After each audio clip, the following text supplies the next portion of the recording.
Birleşik Devrim'in Sesi Haber Aktüel başlıyor.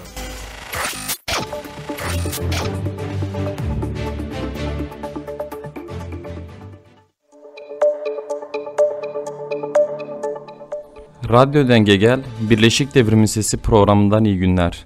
Değerli dinleyenler, bugün haftanın öne çıkan olay ve gelişmelerinden derlediğimiz haber turumuz olacak. Devrimci basından özetler bölümünde günlük ve süreli yayınların birinci sayfalarından özetleri paylaşacağız. Bugün Bir Konu Bir Konuk bölümünde gazeteci Arzu Demir'in gazeteci Kurtay Serhat ile gerilla direnişindeki son duruma ilişkin 16 Ocak'ta yapmış olduğu röportajı paylaşacağız. Devrimci hareketin tarihinden haftaya düşen notları Devrimci Hafsa bölümünde, hapishanelere ilişkin haber ve mektupları ise Güvercin Postası bölümünde paylaşacağız. Birleşik Devrim'in Sesi Haber. Değerli dinleyenler, Birleşik Devrim'in Sesi Haber Aktüel programımıza haftaya düşen haberlerden derlediğimiz haber turuyla başlıyoruz. Kürt kadın devrimci Firyal Süleyman Halit, MİT tarafından katledildi. Firyal Süleyman Halit, Zelal Zagros isimli Kürt kadın devrimciye 18 Ocak günü Kerkük'te MİT tarafından suikast saldırısı gerçekleştirildi. Firyal Süleyman Halit hayatını kaybetti. Saldırının 2 kişi tarafından gerçekleştirildiği ve 8 el ateş edildiği öğrenildi. Firyal Süleyman Halit'in katledilmesine ilişkin açıklama yapan Kürdistan Kadın Topluluğu KJK Koordinasyonu, faşist, kadın katili ve soykırımcı Türk Devleti bir kez daha kirli, kanlı ve karanlık yüzünü Kerkük'te Kürt kadın devrimci, siyasetçi Firyal Süleyman Halit'i katlederek gösterdi. Şehit yoldaşımızı saygı ve minnetle anıyor, tüm ömrünü adadığı kadın özgürlük mücadelesinde sarf ettiği 30 yıllık emeğinin her anına daha güçlü sahip çıkacağımızı belirtiyoruz. Faşist Türk Devleti, ona hizmet eden ve tetikçileri haline gelen katillerden öz savunma temelinde hesap soracağımızı belirtiyor ve bu katliamı nefretle kınıyoruz dedi. Halk Savunma Merkezi Karargah Komutanlığı devrimci operasyonu kutladı. Yazılı bir açıklama yapan Halk Savunma Merkezi Karargah Komutanlığı, en az 61 işgalcinin cezalandırıldığı devrimci operasyonu gerçekleştiren tüm komutan ve savaşçılara yönelik bir mesaj verdi. Halk Savunma Merkezi Karargah Komutanlığı, Zap'ta işgalcilere karşı gerçekleştirilen devrimci operasyonu kutlayarak mücadelemiz açısından sıradan bir yıl olmayacağı şimdiden belli olan 2024 yılında tarihsel bir sürece girdiğimiz kesindir dedi. Öte yandan Gerilla TV devrimci operasyona ait 6,5 dakikalık bir görüntü yayınladı. Daha kapsamlı görüntülerin ise önümüzdeki günlerde yayınlanacağı tahmin ediliyor. Cinayet 17 yaşında, katiller aramızda. Agos Genel Yayın Yönetmeni Hrant Dink, katledilişinin 17. yıl dönümünde vurulduğu Sebat Apartmanı önünde anıldı. 15'te gerçekleştirilen anma etkinliği için saatler öncesinde apartmanın bulunduğu Halaskar Gazi Caddesi'nde trafik kesildi. Çok sayıda polis anma alanının etrafında konuşlandı. Anmanın yapılacağı saatte M2 metrosu valilik kararıyla Osman Bey durağında durmadı. Anmada cinayet 17 yaşında. Hepimiz Hrant'ız, hepimiz Ermeniyiz. Hrant için adalet yazılı dövizler taşındı. Sebat Apartmanı'nın önünde mumlar yakıldı ve karanfiller, narlar yerleştirildi. Anmada Dink cinayetinin tetikçisi Ogün Samast'ın tahliye edilmesine ve cinayette sorumluluğu olan diğer faillerin görevlerinin başında olmasına tepki gösterildi. Anmada ayrıca İsrail'in Filistin'e dönük soykırım saldırısı başta olmak üzere ezilen halklara dönük işgal saldırılarına da tepki gösterilerek "Savaşa hayır" sloganı atıldı. Anmada 6 Şubat deprem katliamında yaşamını yitirenler de unutulmadı. Saygı duruşu boyunca Hrant'ın "Evet, biz Ermenilerin bu topraklarda gözümüz var. Var çünkü kökümüz burada. Ama merak etmeyin. Bu toprakları alıp gitmek için değil, bu toprakların gelip dibine gömülmek için" sözleriyle hafızalarda yer edinen konuşması dinletildi. Öte yandan çok sayıda kentte katledilişinin 17. yılında Hrant Dink anıldı. Karakoldaki hayali seçmenlere itiraz reddedildi. Mardin'in Dargeçit ilçesinde 538 kişi ilçe emniyet müdürlüğünün ve ilçe jandarma komutanlığında ikamet ediyormuş gibi gösterilerek seçmen olarak kayıtlara geçirildi. DEM Parti ilçe örgütü 14 Mayıs ve 28 Mayıs 2023 seçimlerinde 30 seçmenin bulunduğu 2 adresteki söz konusu artışa itirazda bulundu. İlçe Seçim Kurulu itirazı reddetti. Kurulun red kararında öne sürülen iddialar soyut olup delil ve gerekçeye dayandırılamamıştır. Seçim yasaları da kanıtları araştırma ve toparlamakla seçim kurullarını görevli kılmamış, itiraz edeni delil ve gerekçe göstermekle yükümlü kılmıştır ifadelerine yer verildi. Rojavalı komünistler Afrin, Serekaniye ve Gresipi'yi işgalcilerden temizleyeceğiz. Faşist Türk devleti ve çetelerin Afrin'i işgal etmesinin üzerinden 6 yıl geçti.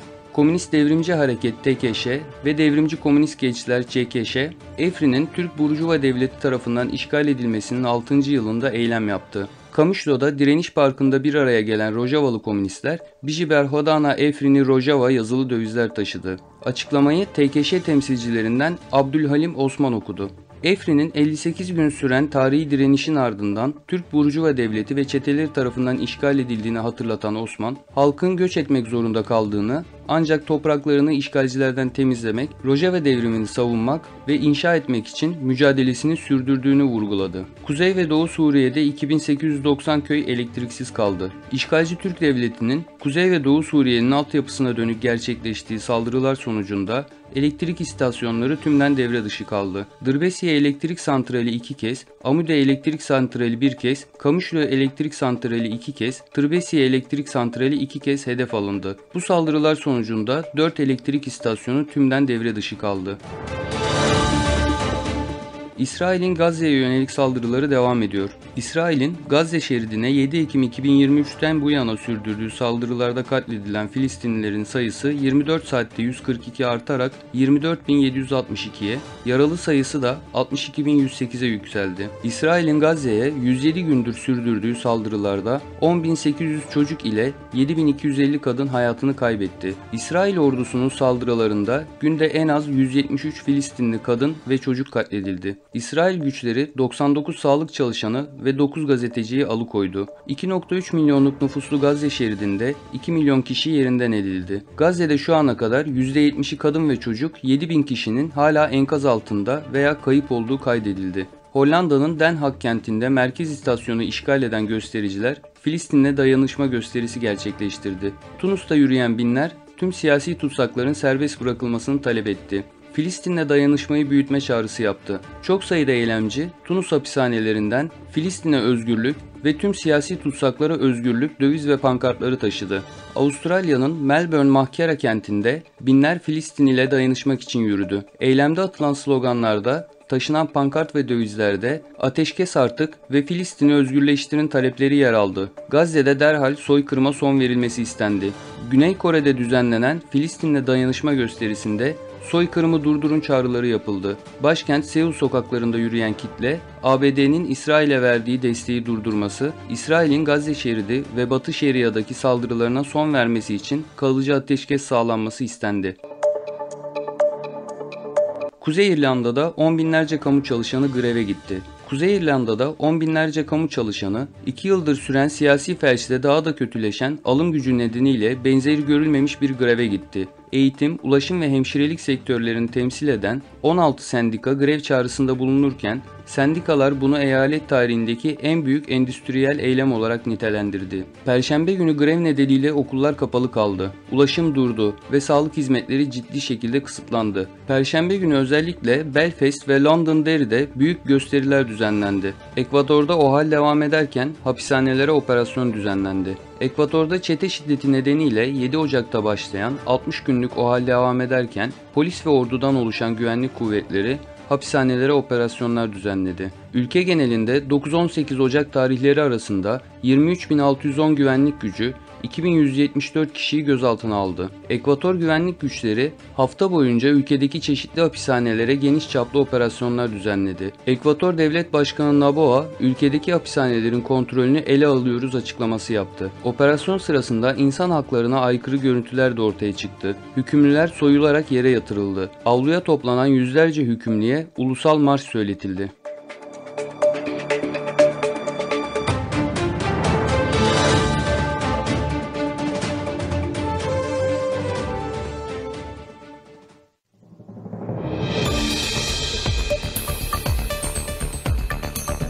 Devrimci basından.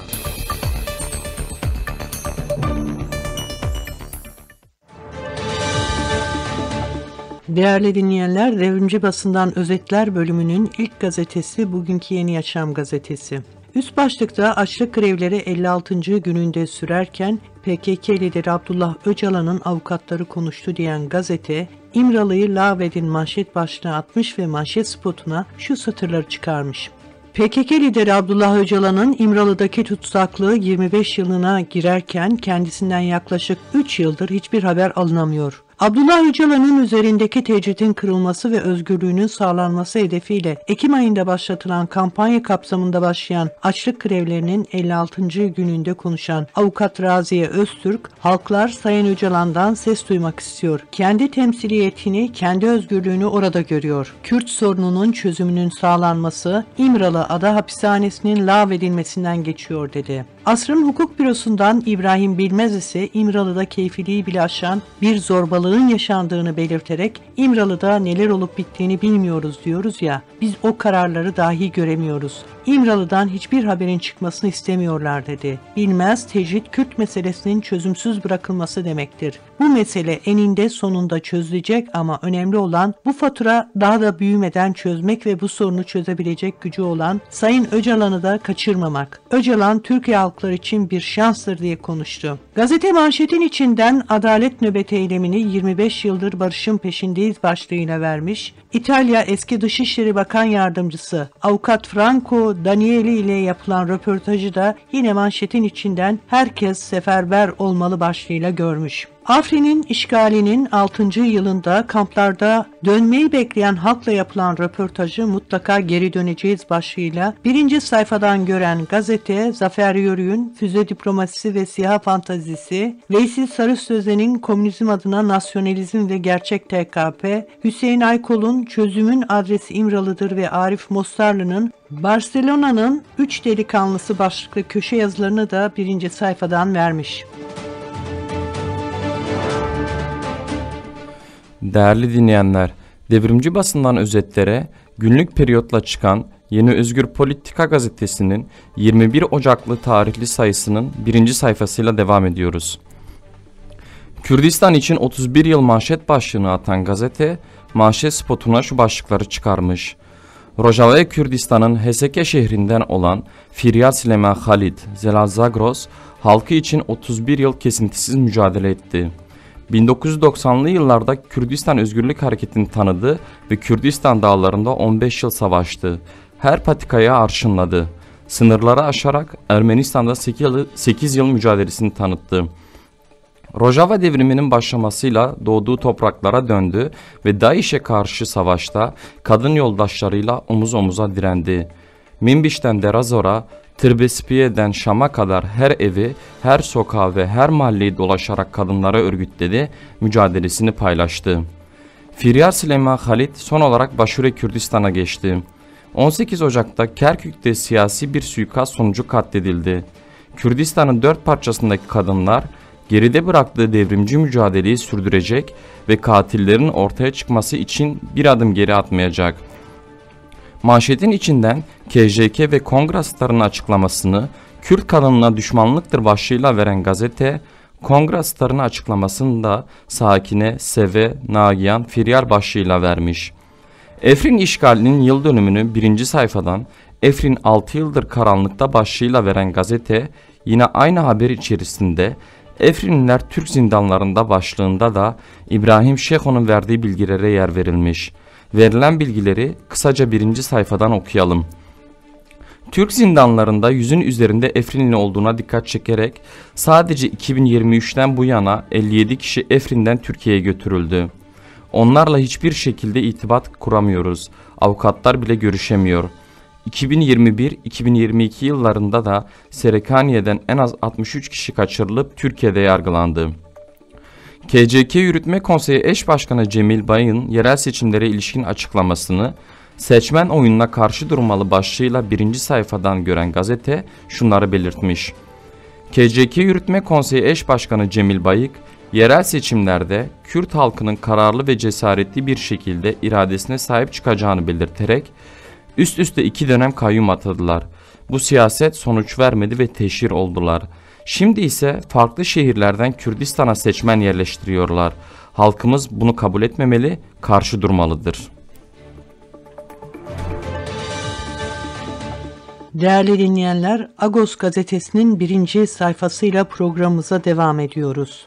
Anıyoruz, özlemle, sebatla yan yana manşetini atan Agos gazetesi manşet spotuna şu satırları çıkarmış. Gazetemizin kurucusu ve genel yayın yönetmeni Hrant Dink'i katledilişinin 17. yılında her zamanki gibi Agos'un eski bürosu önünde 19 Ocak Cuma günü saat 15'te anıyoruz. Cinayetin üzerinden 17 yıl geçti. Hala adalet yok, hala gerçek anlamda bir yüzleşme yok. Dink ailesinin, avukatların, adalet bekleyenlerin talepleri yine karşılık bulmadı, yetmezmiş gibi cinayetin faili 16 yıl 10 ay sonra tahliye edildi. Hep dedik, Samast'ın birkaç yıl eksik ya da fazla yatması değildi önemli olan. Cinayetin arkasındaki karanlık yapının ortaya çıkarılmasıydı. Çıkarılmadı. Tahliye sonrası toplumdan yükselen vicdan çağrısıydı. Bu yıl hepimize güç veren. Bu yılda onu vurdukları yerde bir araya geleceğiz. Adalet talebimizi haykıracağız. Özlemle, sebatla yan yana.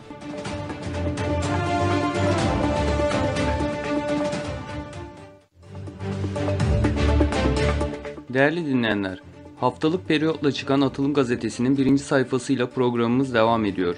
Üst başlıkta devrimci iktidar için başlığını atan gazete, Leninizm yolunda daima ileri manşet başlığını atmış ve manşet spotuna şu satırları çıkartmış. Dünya işçi sınıfı ve ezilenlerin komünist önderi Lenin'in ölümünün 100. yılındayız. Leninizm, emperyalizm ve proleter devrimler çağının Marksizmidir. Leninizm öncü partidir. Devrimin güncelliğidir. Ulusların özgürlüğü ve kendi kaderini tayin etme hakkıdır. Kadınların kurtuluşunun yolunu açan toplumsal devrimdir. 20. yüzyıl boyunca Leninizm, ezilenlerin tüm ulusal ve sosyal kurtuluş devrimlerini esinledi, bizzat örgütledi ve iktidara taşıdı. İşçi sınıfı ve ezilenler, Büyük Ekim Devrimi ile sosyalizmi inşa etti. Emperyalist küreselleşme çağında, dünya ezilenleri kapitalist kölelik düzenine baş kaldırıyor. 21. yüzyılda da Leninizm hala güncel ve geçerli tek devrimci yoldur. Dünya devrimci komünistlerinin yolu, Marksist-Leninistin ışıklı yoludur. Bugün devrimci sosyalistler, Leninizmin tarihsel sürekliliğine ve devrimin güncelliğine yaslanıyor. Dünyaya Lenin'le bakmanın ve Leninizmin bayrağını daha yükseklerde dalgalandırmanın zamanıdır. Ölümünün 100. yılında büyük komünist önderimizi sevgi ve saygıyla anıyoruz. 21. yüzyıla sosyalizmi yazmak için Leninizm yolunda daima ileri. Gazete sürmanşetinde 12-13 Ocak günlerinde gerillanın gerçekleştirdiği eylemi gerilla Türk ordusuna ikinci büyük darbeyi vurdu başlığıyla gören Atılım Gazetesi, ESP'nin yerel seçimlere ilişkin tutumunu, SKM sözcüsü Tanya Kara ile yapılan röportajı ve MLKP komutanı Ferzat Can ile yapılan röportajı 1. sayfadan vermiş. Gündem köşesinde emperyalist küreselleşme çağında Leninizm güncelliği, polemik köşesinde devlet komünisti konuştu ve kıvılcım köşesinde ölüler bizi uyarıyor başlıklı yazıları gazete 1. sayfadan görmüş.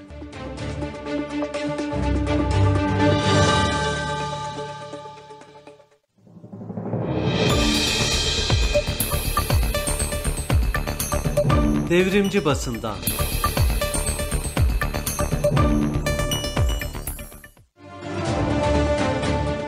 Mücadele Birliği sitesinde editörden köşesinde yer alan Lenin Yüzyılı başlıklı yazıdan bazı bölümlerle programımıza devam ediyoruz. Toplumların tarihinde hiç de uzun sayılmayacak bir zaman öncesinde Sovyetler Birliği dağılırken dünyanın tüm burjuva, küçük burjuva, sosyal reformist, liberal, oportunist, dar kafalıları birleşerek bu tarihsel olayın tüm günahlarını Lenin'in omuzlarına yıkarak Leninizmi, Leninist düşünceyi ve elbette bunlarla birlikte Lenin'i tarihin derinliklerine gömmeyi umuyorlardı. Lenin'in düşüncelerinin doğruluğu sadece Büyük Ekim Devrimi'ne önderlik etmesinden ileri gelmiyordu. Bu elbette vardı. Lenin, önderlik ettiği Büyük Ekim Devrimi ile insanlık tarihinde yeni bir çağ başlatmıştı. Emperyalizmin çöküş ve proleter devrimler çağı. Lenin, emperyalizmin can çekişen kapitalizm olduğunu tespit etmişti. Bir tarihsel toplumsal sistem olarak kapitalizmin en üst aşamasına, tekelci kapitalizm aşamasına, emperyalizm aşamasına vardığını, bundan sonrasının proletaryanın toplumsal devrimleriyle çöküş aşamasının başladığını bilimsel biçimde ortaya koymuştum. Fakat Lenin'in düşüncelerinin güç ve etkisi bunun çok daha ötesindeydi. Lenin, Marx ve Engels'in kurup geliştirdikleri devrimci komünist teoriye yaptığı katkılarla bu teoriyi zenginleştirdi, emperyalizm dönemine uyarladı. Bunun için haklı olarak Marx ve Engels'in teorisi Marksist-Leninist teori olarak anılmaya başlandı. Teorinin birliği eklektik değil, iç içe geçmiş düşüncelerin organik bütünlüğü idi. Devletler arası topyekün bir dünya savaşının tartışıldığı, dünya burjuvazisi ile dünya proletaryası arasında küresel iç savaşın yaşandığı günümüzde Lenin'in emperyalizmin çöküşüne dair ortaya koyduğu düşünceler hiç olmadığı kadar önem kazanıyor.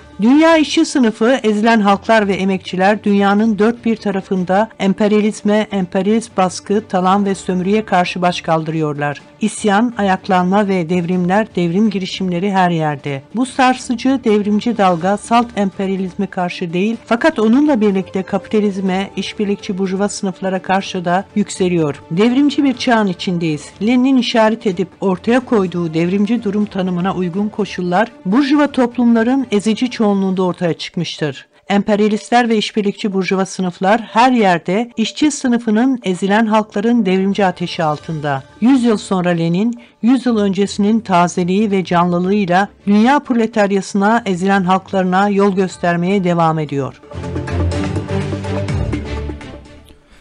Değerli dinleyenler, Devrimci Parti Bülteni'nin 5. sayısında yer alan değerlendirmelerden bazı bölümlerle devam ediyoruz. Bir seneyi daha geride bırakıyoruz diye başlamak yıl sonu yazılarının klasiğidir. Fakat böyle başlayamıyoruz. 6 Şubat depreminde kaybettiklerimiz, yıkılan evlerimiz, kaybolan geçmişimiz ve içimizde hala taptaze duran öfkemiz. Hiçbirini geride bırakmıyoruz. Ne kadın cinayetlerinde ölen kadınları, ne nefretle öldürülen Lubunyaları, ne de iş cinayetlerinde ölen işçileri geride bırakmıyoruz. Savaştan kaçarken her ülkede başka bir yaşam savaşı vermek zorunda kalan mültecilere yapılan ayrımcılığı da geride bırakmıyoruz. AVM'lerin üst katından, tren istasyonlarından, köprülerden atlayıp biten hayatları yanımızda götürüyoruz. Bize reva görülen açlık sınırının altındaki asgari ücrete mecbur kalmamak için öfkemizin en sıcak yerinde duran, iki işte çalışmak zorunda bırakılan arkadaşlarımızla giriyoruz yeni yıla. Öfkemiz yeni yılda aynı zamanda direnme gücümüz olacak. Erkek şiddetinin, taciz tecavüzün hedefi kadınların direnişinden, kadın kurtuluş mücadelesinden çok şey öğrendik. Bu yıl feminizmi, sosyalizmi esasımız belirleyerek giriyoruz yeni yıla. 2023'ün bir yanı kayıplar, sömürü, hak gaspları ve adaletsizlikler iken bir yanı mücadelemizdi. İşçi grevlerimiz, feminist isyanımız, onur yürüyüşlerimiz, devrimci gençlik mücadelemiz, Kürt halkının onurlu özgürlük mücadelesiydi. Tüm bu mücadelelerin yan yana yürüyeceği ama her mücadelenin kendi özgünlüğünü büyüyeceği bir yeni yıl bizi bekliyor. Sömürünün çarklarını kıracağımız, kadınların hayatını aileden çıkaracağı, Lubunya'nın varoluşuna haykıracağı, Kürtlerin kendi kaderlerini tayin edeceği, gençlerin geleceğini öreceği bir yeni yıl yaşayacağız. Özgücümüze güveniyoruz. Devrimci, feminist mücadele bugünün sınırlılıkları, zayıflıklara aşılamaz bir çaresizliğe değil, mücadele etmeyi koşullayan bir iradeyi zorunlu kılıyor. Hayat mücadelesinin bahçesinde umudu ortaya çıkarıyor. Bu yüzden umutsuzluğun hüküm sürdüğü, korkunun faşizm saldırılarıyla büyütüldüğü, devrimciliğin tasfiye edilmeye çalışıldığı bu iklimde devrim için devrimcilerle birlikte konuşuyoruz. İşçi sınıfının nihai çıkarları sosyalizmde diyerek temsilcisi olduğumuz sınıfın öfkesi ve bilinciyle sınıfla buluşmanın, örgütlenmenin en temel konumuz olduğu bir 2024 örgütleyeceğiz. Bu yıl bizim ayaklanma için iktidar gücüne karşı özgürlük gücünü yaratma yılımız olsun. Partimizin ve tüm yoldaşların yolu açık olsun. Devrimci varsa umut var. Değerli dinleyenler, Can Atalay'ın Silivri zindanından Agos gazetesine yazdığı Hrant Dink ülkemiz için kardeşleşmenin sembolüdür başlıklı yazıdan bazı bölümlerle devam ediyoruz. Hiç sohbet etmişliğim yoktur. Anlattıklarına kulak vermişliğim, yazdıklarını okumuşluğum ise çoktur. Adliyelerin duruşma salonları önlerinin ve içlerinin olağan bir saldırı mekanı haline getirildiği, Türkiye'nin adım adım bir yerlere sürüklendiği günlerde henüz avukat olmuşum. O günlerde üstlerinde cübbe olan yahut olmayan bir ekip önce bir gazeteciye, yazara dava açılmasını temin ediyor. Sonra da o davanın görüleceği mekan bin türlü küfrün, hakaretin, saldırının sahnesi olarak kullanılıyor. Yine öyle bir gündü, onunla ilgili açılan o meşhur davanın ilk duruşması o gündü. O meşhur ve menşum davanın ilk duruşması böyle başlıyor. 19 Ocak 2007 bir dönemin en yüksek anı, gerilimin adım adım yükseltildiği, saldırıların giderek arttığı ve şiddetlendiği adliye koridorlarında, adliye önlerinde ortaya çıkan faşist terörün kurgulanmış mantıksal sonucuna ulaştığı bir andır. Hiçbir gizlisi saklısı yoktu. Herkesin ama herkesin gözlerinin önünde yaşanan saldırıların, o saldırılara öngören ve ardından sökün eden kampanyanın en üst aşamasıydı. Dink suikastı ile ilgili yayınlanan kitapların tümünü okudum. O çelebi tebessümüyle avukat Hakan Bakırcıoğlu arkadaşımı bitmeyen sorularım ile bunalttım kimi zaman, ama pek çoğumuz gibi hala yanıt bulamadığım yığınla soru var aklımda. Yanıtsız kalan sorular şöyle dursun: 19 Ocak'ta işlenen cinayetin hiçbir kuşkuya mahal bırakmayan bir nedeni ve hedefi var. Hrant Dink, salt yakın tarihte kimileri için bakmaya utanılan, kimileri içinse hakkında tek bir cümle edilmeyen bir meseleyle ilgili söz aldığı için değil. O sözü buralı bir dille, devletler arası bir bahis olarak değil, bir yüzleşmenin, bunun sonucunda sıradan insanların kucaklaşabilmesi için kurduğundan tehlikeli kabul edilmişti. Israrla aşağıdan bir tartışma kurmaya ve sıradan insanların zihninde bir kucaklaşma sağlamaya çalışması, üstelik de bunu memleketi terk etmeden ısrarla bu topraklarda altına girmek için gözü olanların adanmışlığıyla sürdürmesiydi. Onu bu denli tehlikeli yapan. Fotoğraflarına bakınca anlaşılamayacak kadar yakışıklıydı. Fotoğraflarına sığmayacak kadar yakışıklıdır. Her 19 Ocak'ta saat 15'te bizi Pangaltı'da buluşturan ise onun kardeşleşme iradesi, inadıdır. Saygıyla, sevgiyle anıyorum.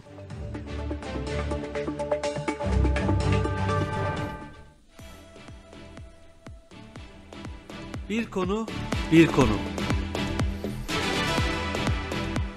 Değerli dinleyenler, bugün Bir Konu Bir Konuk bölümünde gazeteci Arzu Demir'in gazeteci Kurtay Serhat ile gerilla direnişindeki son duruma ilişkin 16 Ocak'ta yapmış olduğu röportajı paylaşacağız.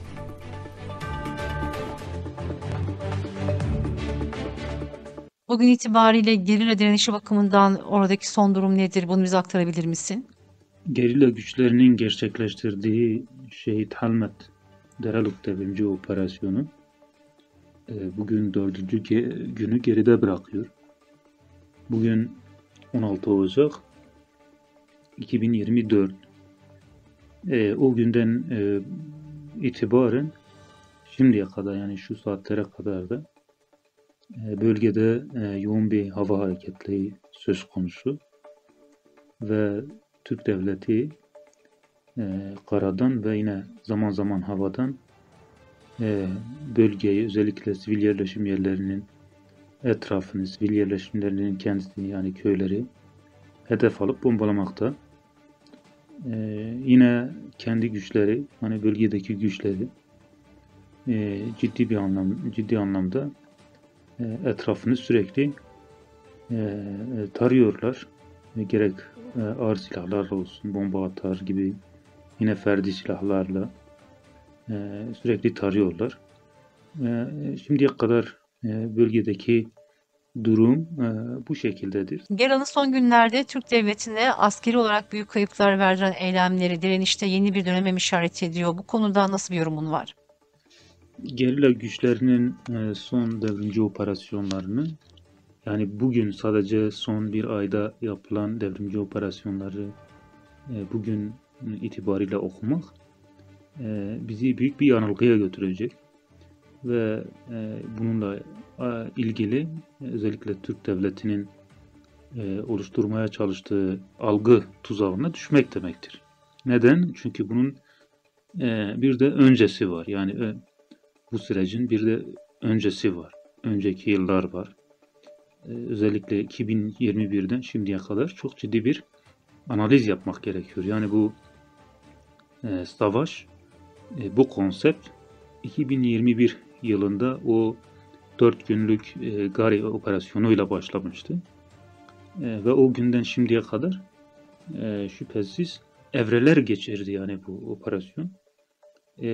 Türk devleti NATO'nun sağladığı imkanları kullanarak, yine NATO'nun mühimmatlarını ve envanterini kullanarak, öte yandan uluslararası güçlerinin onayını alarak hem bölgede insanlık suçu diyebileceğimiz savaş suçları işledi, hem de gerilaya karşı çok kapsamlı bir harekat başladı. Bunun temel hedefleri vardı. Temel hedefleri de işte ta Kandil'e kadar Kürt gerillasını ortadan kaldırmak ve Devlet Bahçeli'nin de sürekli ağzında düşürmediği Kandil'e bayrak dikme hayallerini bu şekilde gerçekleştireceklerdi.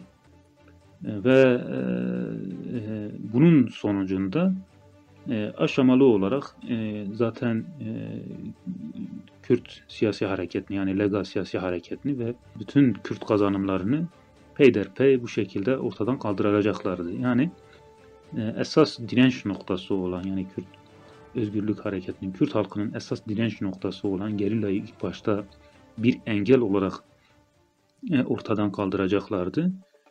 Ondan sonrası işte deyim yerindeyse çorap söküğü gibi Rojava'dan tutalım Şengal'a, Şengal'den tutalım Güney Kürdistan'a ve dünyanın her yerine kadar Kürt halkının bütün kazanımlarını ortadan kaldırmak ve Kürt halkının esas varlığını ortadan kaldırmaktı.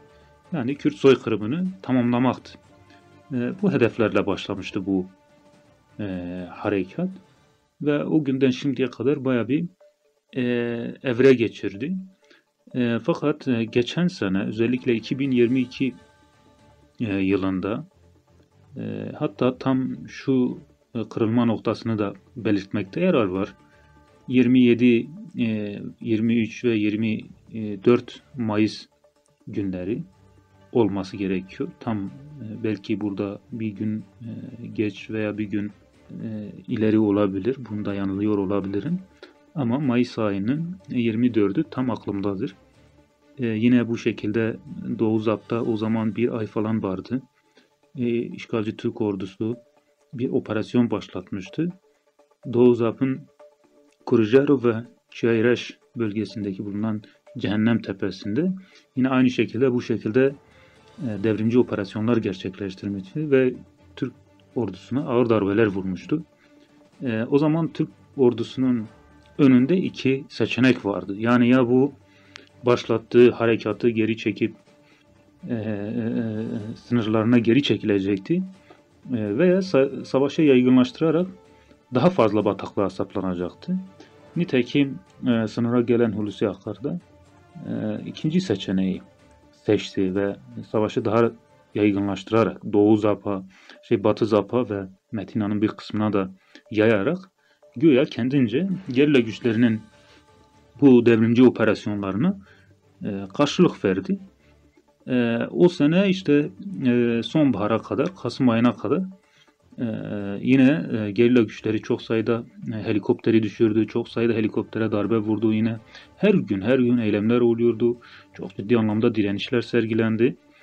Neticede Batı Zap bölgesinde Gri Cudi, Gri Amedi ve yine Doğu Zap'ın işte Korecahrun'un birkaç bölgesinde yine Zap'ın derinliklerinden birçok tepesinden geri çekilmek zorunda kaldı.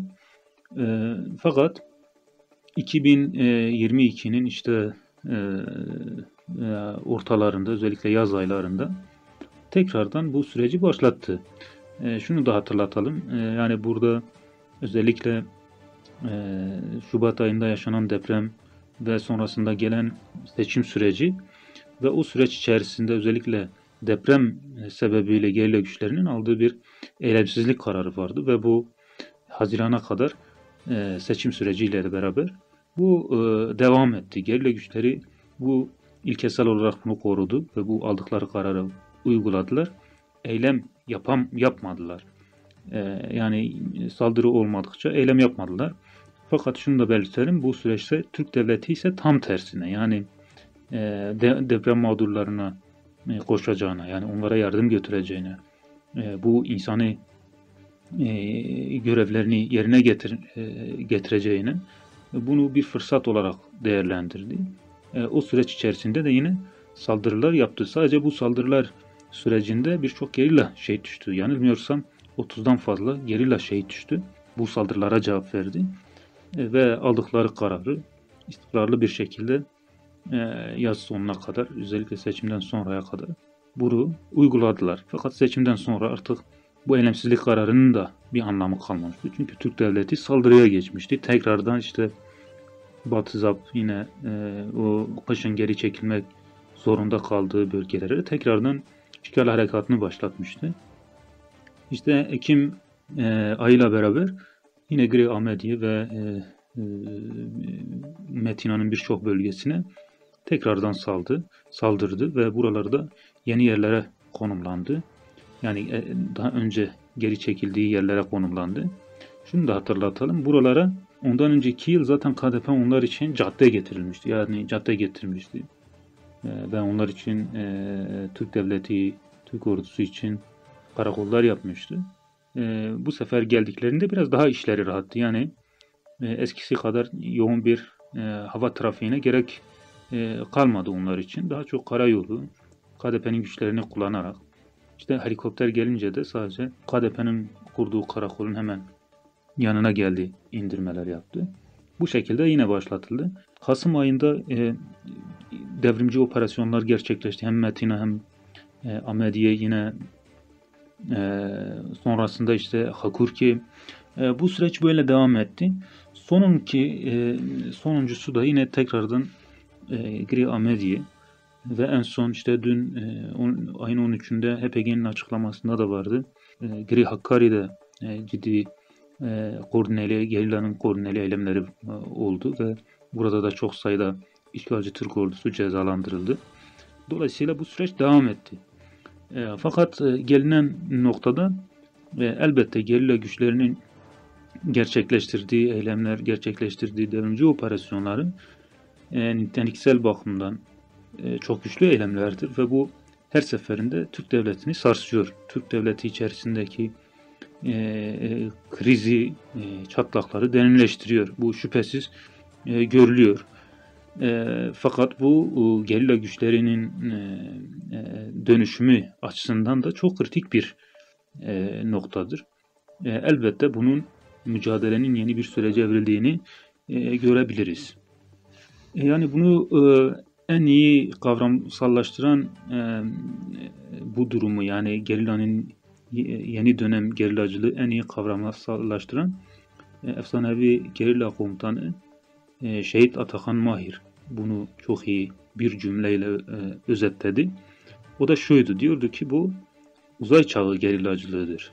Yani gerçekten geldiğimiz noktada gerillanın yıllar içerisinde yeniden yapılanmayla ve bu savaş içerisinde yeni tekniğe, teknolojiye karşı mücadelenin nasıl yapılacağı, gerillacılığın nasıl yapılacağı hepsini pratik bir şekilde hem uyguluyor hem bunun kuramını koruyor ve çoğu zaman da bunu belgelerle, kamuoyuyla paylaşıyor. Bu çok önemli ve dolayısıyla elbette bu yeni bir dönemdir ve bu ileriki süreçte şüphesiz bu boyutlanarak, çeşitlenerek ve zenginleşerek devam edecektir. Yani bunda herhangi bir gerileme söz konusu değil. Çünkü bu gerilla güçlerinin temel bir yaşam felsefesi haline geldi.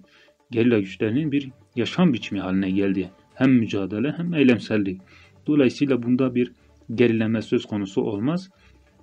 Bunda çeşitlenerek ve zenginleşerek bir boyutlanma olacaktır. Ancak aynı şeyi Türk devleti için söylemek güçtür. Türk devleti için ise bundan sonrası yokuş aşağı son sürat, sonunda da çarpışma bekleniyor ve bu çok rahatlıkla görülüyor. Kanımca Türk devleti de bunu görüyor ve yaptığı hamleler aslında bir can havliyle duvara çarpmamak, toslamamak için yaptığı hamleler aslında bunu gösteriyor. işte uyguladığı özel savaş yöntemleri, psikolojik savaş yöntemleri hepsi bunların göstergesidir. Fakat kaçınılmaz son görülüyor. Yani bunu görmekte yarar var. Bu süreci hızlandırmak için aslında bize düşenler, yani Kürt halkına, ilerici ve demokrat kitleye üzerine düşen görevleri yerine getirse aslında bu süreci daha çok hızlandırıp ve bu faşist rejimin ortadan kaldırabilir ve zaferi elde edebiliriz kısa zamanda. Onun da artık bunun da gereklilikleri şudur. Yani gerilla güçlerinin mücadelesine omuz vermek ve buna destek sunmaktır. Her yönüyle destek olmaktır. Dolayısıyla eğer biz de görevlerimizi yerine getirirsek bu faşist rejimden bir an önce kurtulabiliriz. Aksi takdirde rejim halen bu soykırım planlarından, işgal planlarından ve savaş politikalarından vazgeçmiş değil. Çünkü bunun varlık sebebi budur bu rejimin. Bunu böyle görmek gerekiyor.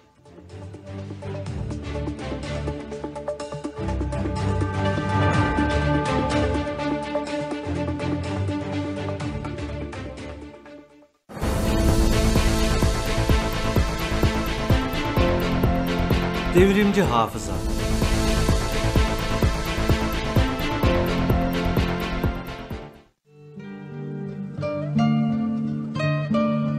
Değerli dinleyenler, Devrimci Hafıza bölümüne 100. yıl dönümünde Büyük Ekim Devrimi'nin önderi Lenin'i anarak başlayacağız. 22 Nisan 1870'te Orta Volga'da Simbirsk'te doğan Lenin, orta öğreniminin ardından St. Petersburg Üniversitesi'nde hukuk okudu. 1893'te St. Petersburg'a giden Lenin, fabrika işçileriyle ilişki kuran Marksist bir aydın grubuna katıldı. Liberal bir avukatın yanında yardımcı olarak göreve başladı. Lenin, genç yaşlarda devrimci olmaya karar vermişti ve ağabeyinin ölümünden bir yıl sonra Kazan'da illegal Marksist bir çalışma çevresine katıldı.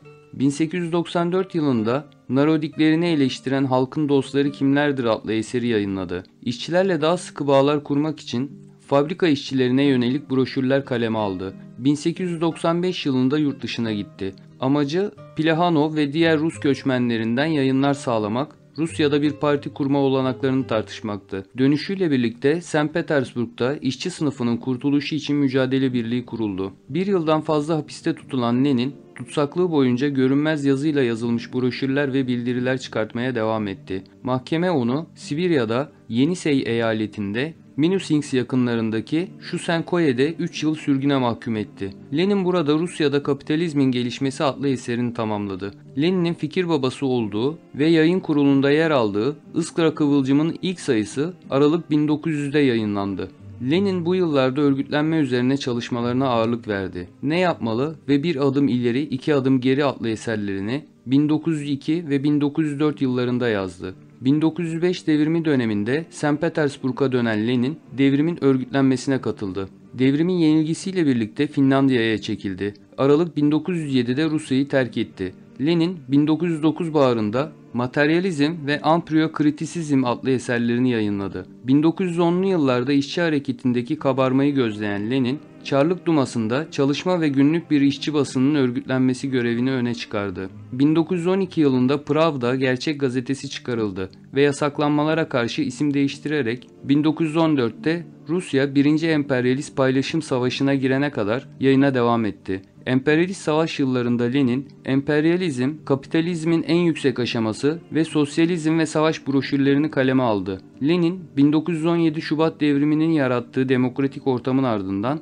Nisan ortalarında Rusya'ya döndü ve faaliyetlerini açık olarak sürdürdü. 6-7 Kasım 1917 Büyük Ekim Devrimi'nin başarısı üzerine Lenin kurulan Sovyet hükümetinin başkanı oldu. 1918'de Lenin, sosyalist devrimci bir saldırganın suikastine maruz kaldı. 1922 Kasım'ında ağır bir hastalığa tutuldu ve bu tarihten sonra aktif çalışmanın uzağında kaldı. 21 Ocak 1924 tarihinde arkasında büyük bir teorik ve tarihsel miras bırakarak yaşama gözlerini yumdu. Bütün bir yaşamını devrime adamış, her şeyi devrimin çıkarlarına göre planlayan bu büyük Marksisti saygı, sevgi ve minnetle anıyoruz.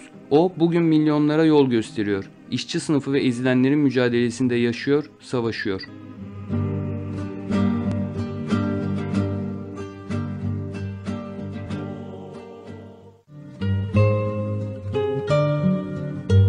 Değerli dinleyenler, 22 Ocak 1973'te şehit düşen Meral Yakar'ı anıyoruz. 1950 Antep Nizip doğumlu olan Meral Yakar, öğrenimi nedeniyle gittiği İstanbul'da Çapa Tıp Fakültesi'nde öğrenci gençliğin akademik demokratik mücadelesinden etkilendi ve kısa sürede bu mücadele içinde yerini aldı. Onun devrimci düşüncelerle bütünleşmesi zor olmadı. Bu düşünceleri özümsedikten sonra devrimci mücadelenin en ön saflarında yer almak için büyük çaba gösterdi. Halka devrime ve partisine olan bağlılığını, inancını yürüttüğü faaliyette ortaya koydu. TKP-ML'nin teorik görüşlerinin yazılı hale getirilmesi ve günümüze ulaşmasındaki devrimci emeği yadsınamaz. Meral Yakar, İstanbul'da bir parti evinde bir yoldaşının silahını temizlerken meydana gelen kaza sonucu yaralandı. Yarasının ağır olmasından kaynaklı 22 Ocak 1973 tarihinde hastaneye kaldırılan Meral Yakar'ı tanıyan işkenceci katiller onu sorguya aldı. Meral Yakar 25 Ocak'ta gözaltında işkenceyle katledildi. İşkenceli sorgu sürecinde Meral Yakar partisinin direniş geleneğinin ilk mihenk taşlarını döşedi. Parti adı Kinem olan Meral Yakar, Türkiye Devrimci Hareketi'nin ilk kadın ölümsüzü ve yine TKP-ML'nin ölümsüzleşen ilk kadın üyesidir.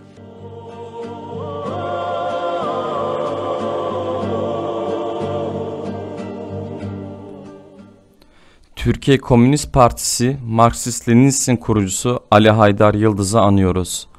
Aslen Dersim Mazgirt'te olan Ali Haydar Yıldız, Elazığ ilinin Palu ilçesi Ertuğrul köyünde dünyaya geldi. İlkokul, orta ve lise dönemleri yoksullukla geçti. 1970'li yıllara gelindiğinde kendi yaşamından çok iyi bildiği açlığın ve sefaletin sorumlularına karşı kin ve öfkeyle mücadele etmeye başladı. O, bu mücadelesini öğrenci gençliğin akademik demokratik mücadelesinde somutladı. Türkiye Komünist Partisi Marksist-Leninist'in kurucuları arasında yer alarak bu davaya katkısını en üst düzeyde gösterdi. Tarih 24 Ocak 1973. İrkilerek ayağa fırlayan Ali Haydar, eğik durumda kömden dışarı fırladı. "Yaklaşın, yaklaşın" diye bağırarak fitilini sigarayla ateşlediği bombayı savurdu. Patlamanın yarattığı şok çok derin oldu. Peş peşe çığlıklar koptu. Askerler geri çekildi. Askerler tekrar saldırıya geçti. Altın bilek enendeydi. Kırmayla bir el daha ateş etti. Diğerleri 30 metre ilerlemişlerdi. Eve girmesinden dolayı en arkada kalmıştı. Kömden 15 metre kadar uzaklaşan Ali Haydar, korkunç ve sıcak bir hançer yemiş gibi yüzüstü düştü.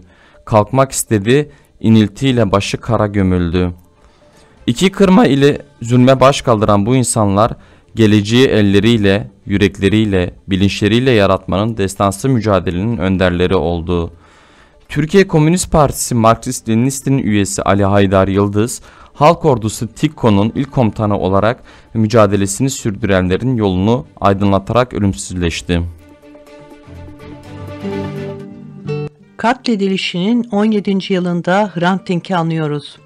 1954 yılında Malatya'da dünyaya gelen Hrant Dink, anne ve babasının 1961 yılında İstanbul'a taşındıktan sonra boşanmasının ardından Gedikpaşa'daki Ermeni yetimhanesine yerleştirildi. İlkokul eğitimini bu kiliseye bağlı olan İncirdibi İlkokulu'nda tamamladı. Ortaokul eğitimini Bezciyan'da tamamlayıp lise eğitimine Surphaç Tübürvenk Yatılı Ermeni Lisesi'nde devam eden Hrant Dink bu sırada Türkiye'de gelişmekte olan devrimci hareketten etkilenerek Türkiye Komünist Partisi Marksist-Leninist Parti içerisinde siyasal faaliyet yürüttü. Örgütün önerisiyle açığa çıkması halinde Ermeni cemaatiyle ilişkilendirilmesin diye adını Fırat olarak değiştiren Dink, lise son sınıfa geldiğinde devrimci olduğu gerekçesiyle okuldan atıldı. Üniversite eğitimini İstanbul Üniversitesi Fen Fakültesi'nin zooloji bölümünde tamamladı. 1975 senesinde yetimhanede birlikte büyüdüğü Raquel Yağbasan ile evlendi. Kardeşleriyle birlikte açtığı yayın evi ve kırtasiye iş yerini sürdürürken eşi Raquel ile kendileri gibi Anadolu'dan gelen kimsesiz ve yoksul çocukların yetiştiği Tuzla Ermeni kampını yönetti. Dink, soykırım ve daha sonraki yıllarda Ermeni halkının uğradığı ırkçı, ayrımcı politikalar nedeniyle İstanbul Ermeni Patrikarkası yemekhanesine Türkçe ve Ermenice bir gazete çıkarmayı önerdi. 5 Nisan 1996 tarihinde ilk sayısı yayınlanan Agos gazetesinin kuruculuğunu, yayın yönetmenliğini ve başyazarlığını üstlenirken Agos dışında Zaman ve Bir Gün gazetelerine yazdı.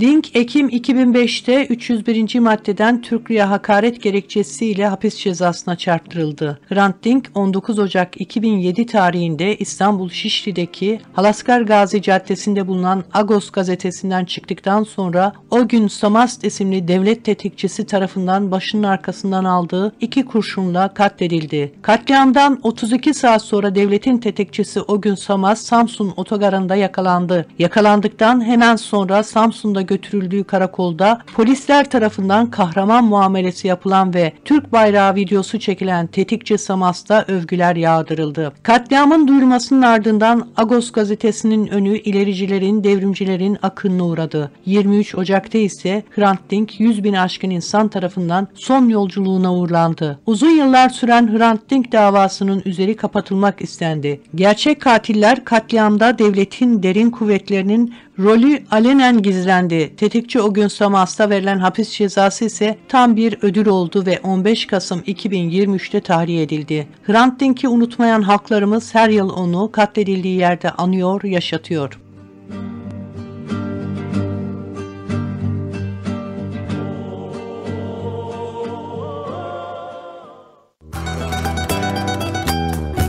Güvercin Postası.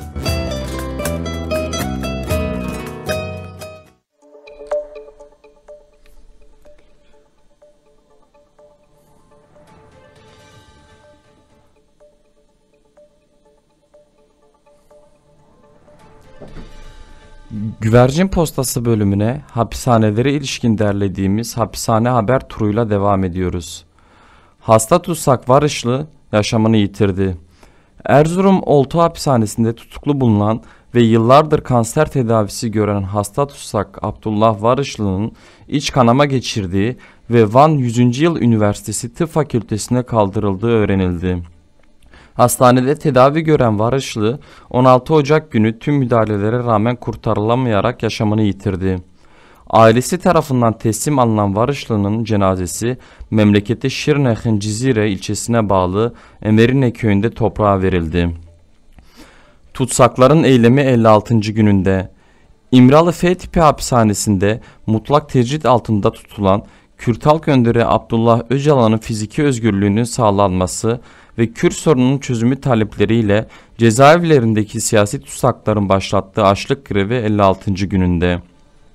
Abdullah Öcalan ile İmralı'da tutulan Ömer Hayri Konar, Veysi Aktaş ve Hamili Yıldırım'ın aileleri ve avukatlarıyla görüşmelerine 34 aydır izin verilmiyor. İmralı'daki tecridin sonlandırılarak Abdullah Öcalan'ın fiziki özgürlüğünün sağlanması amacıyla 10 Ekim 2023 tarihinde dünya genelinde 74 merkezde yapılan eş zamanlı açıklamalarla Abdullah Öcalan'a özgürlük, Kürt sorununa çözüm kampanyası başlatıldı. 4. ayına giren kampanya kapsamında hapishanelerde bulunan siyasi tutsaklar da 27 Kasım'da açlık grevi eylemi başlattı. İHA'de Tutsak Karaoğlu'nun durumu kötüye gidiyor. İHA'de Ankara Şubesi Hapishaneler Komisyonu, Sincan Birnoğlu Hapishanede maruz kaldığı hak ihlallerine karşı 11 Eylül 2023'ten bu yana açlık grevinde olan tutsak Hüseyin Karaoğlan'ın durumuna ilişkin basın toplantısı gerçekleştirdi. İHA'de Ankara Şubesi Eş Başkanı Ömer Faruk Yazmacı, 2021 yılından beri özellikle yüksek güvenlikli ve S tipi kapalı hapishanelerinde tutsakların ağır tecrit koşullarında tutulduğunu ve ağır insan hakkı ihlalleri yaşandığını ifade etti. Karaoğlan'ın avukatıyla gerçekleştirdiği görüşmede havalandırması olan, hapishane içerisinde arkadaşlarının olduğu, insani koşulların sağlandığı herhangi bir cezaevine gitmek istediğini, bunun için başvurular yaptığını ancak reddedildiğini, bu nedenle açlık grevine başladığını, tamamen tecrit altında olduğunu bilgilerini aktardığını belirten Yazmacı, grevin 131. gününde Karaoğlan'ın sağlık durumunun daha da kötüye gittiğini söyledi. Sincan İkinoğlu Yüksek Güvenlikli Hapishanesi'nde tutulan Sezgin Zengin'in de benzer sorunlar yaşadığını ifade eden Yazmacı, Tutsaklar Zengin ve Bakican'ın 69 gündür açlık grevinde olduğunu aktardı. Abdullah Öcalan'ın aile ve vasisinden görüşme başvurusu. İmralı F tipi hapishanesinde ağır tecrit koşulları altında tutulan ve 34 aydır kendisinden haber alınamayan Kürt halk önderi Abdullah Öcalan'ın kardeşi Mehmet Öcalan ile vasisi Mazlum Dinç, görüşme talebiyle Bursa Cumhuriyet Başsavcılığı ve İmralı Cezaevi Müdürlüğü'ne başvuru yaptı. İmralı'da tutulan tutsaklar Ömer Hayri Konar'ın kardeşi Ali Konar, Hamili Yıldırım'ın kardeşi Polat Yıldırım ile Veysi Aktaş'ın kardeşi Meliye Çetin de görüşme talebiyle Bursa Cumhuriyet Başsavcılığı ile İmralı Cezaevi Müdürlüğü'ne başvurdu. Abdullah Öcalan ve İmralı'da tutulan diğer 3 ismin aileleriyle görüşme hakları disiplin cezaları öne sürülerek engelleniyor. 2021-2023 tarihleri arasında Abdullah Öcalan ve diğer tutsaklara 3'er aylık olmak üzere en az 5 kez disiplin cezaları verilerek aileleri ile görüşme hakları ellerinden alındı.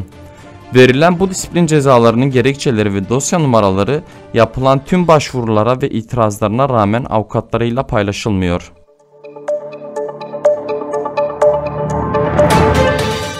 İç Anadolu cezaevlerinde 3 ayda 1046 ihlal, 6 ölüm gerçekleşti.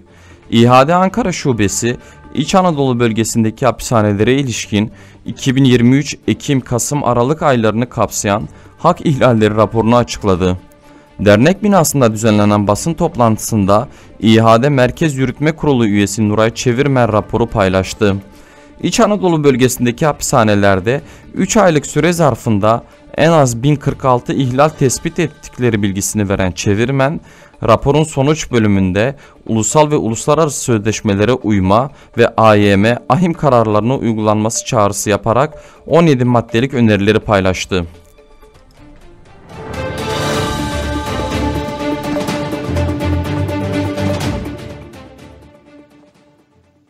Bu haftalık bize ayrılan sürenin sonuna geldik. Programımızı 19 Ocak'ta katledilen Hrant Dink'in anısına Lena Şamamyan'ın seslendirdiği Sarari Hovin Merne mezgisiyle noktalıyoruz. Haftaya pazar günü Avrupa saatiyle 11'de, Ames saatiyle 13'te görüşmek dileğiyle. Ekip arkadaşlarım adına iyi günler diliyorum. Hoşça kalın, umutla kalın. Sarari Hovin Merne, Hovin Mernem, Hovin Mernem, İmyari boyin merne, boyin mernem, boyin merne, midari yarçende sen dest nori çuht açkin mernem,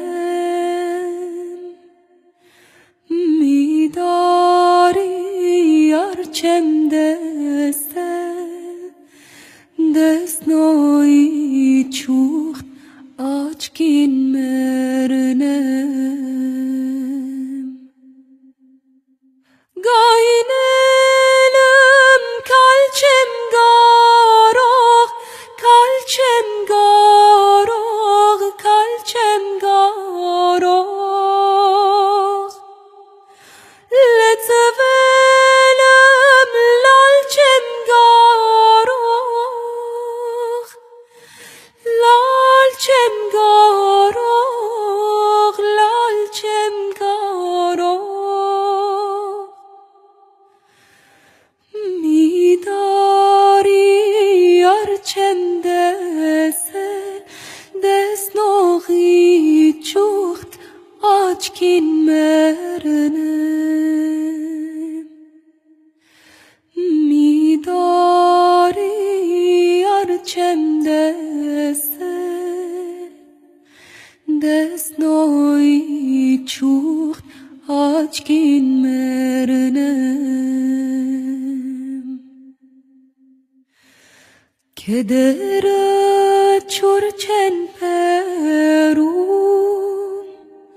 çorçen perum, çorçen perum.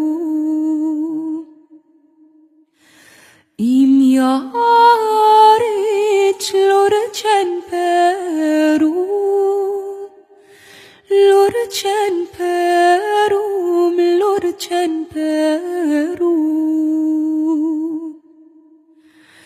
Çölni sirde sarele Kel inç siro urçes perum